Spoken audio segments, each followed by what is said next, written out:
मैं उसके नाम से करता हूँ इब्तिदाए सुखन, ज़मीर कुन से उगाता है जो ज़मीनो ज़मन। ویل کیږي چې سکون او قیمتي خیرې په غرونو کې ملويږي. د کوه سفید په لمن کې خیواس کلی کې هم ایوادا شان خیرا پیدا شوي چې نه صرف د کورمې ضلع بلکې د خیبر پښتونخوا نوم یې هم روښانه کړي. د سنو اف ام نیټورک طرف نه تقریري مقابلو کې په ملک اجبان دی وړومبی پوزیشن یې هم ترلاسه کړي او د دې هیرې نوم حیدر عباس دی. زه موجوده وخت کې گورنمنٹ پوسٹ گریجویټ کالج کې بی ایس اردو کې 5م سیمسټر کې طالب علم یم او ما خپل چې کوم تعلیمي سرګرمي دی هغه مجري دي. د دې علاوه که زه کور حوالې سره خبره وکړم نو زه کور کې تورې موړونه دي مونه کشران دي او امي مې د پلور چې کوم دی هغه مو 2010 کې دغه دنیا نه لاړ وو نو کور څوره یعنی ذمهداري دي هغه اوس ما باندې دي څوره وړونو څوره ذمهداري دي. د اردو څانګې استاد فیاض حسین حیدر عباس ته د اول پوزیشن مبارکي ورکړي او د هغه پټ صلاحیت په اړه یې هم ویلي. مو په دې فخر ویاړ کوو چې موږ سره دا شان سټوډنټ شته.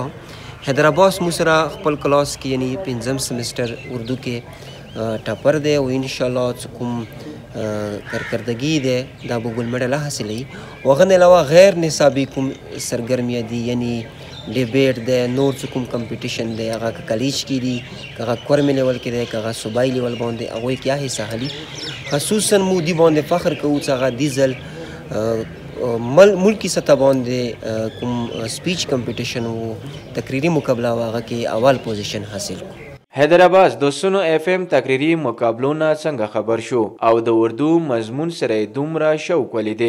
زه به ته خبره وکړم چې کله مو اف اس سی وکړله ایمو داخله کې دا دلته بوټنی کې ایمو داخله کې د انګلیش کې بهرحال انګلیش ټیچر یې مو ته ویلي او چې ته انګلیش کې داخله ویلې نه خالي نو زه ایمو خپل شوق و شوق چې قیمت نه لري او زه به ته وایم چې دا خپل سبجیکټ سره محبت ته سلاویر کوي. بیا کله چې خپل سبجیکټ سره مینه کوي خپل سبجیکټ سره محبت کوي.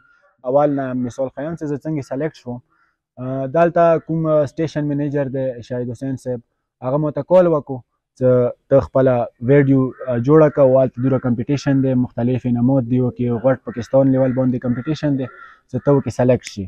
ما خپله دلته ټیچرز چې کوم وي مو شوبه اردو کې هغوی سره مو رابطې وکړې دلته. حیدر عباس د ضلع کورمې سنو اف ام ریډیو سره خبرو کې وویل چې پر امید وم چې دا مقابله به ګټم او د علاقې نوم به روښانه کوم. اسلام آباد کې ټول ملک ناراغلي خلکو منځ کې کله چې حیدر عباس سټیج باندې خپل تقریر شروع کړو نو ناست خلک بغیر د شاباشۍ او نارو نه پاتې نشو. हम ज़मीं को तेरी नापाक न होने देंगे, तेरे दामन को कभी चाक न होने देंगे, तुझको जीते हैं तो गमनाक न होने देंगे, ऐसी अक्सीर को यूं खाक न होने देंगे और जी में ठानी है यही जी से गुजर जाएंगे.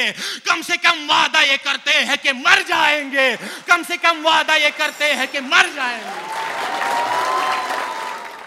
اخیره کې ټول پاکستان نه مقابلې ته راغلي خلکو کې حیدر عباس بریالی وګرځولو او وړومبی پوزیشن یې ترلاسه کړو.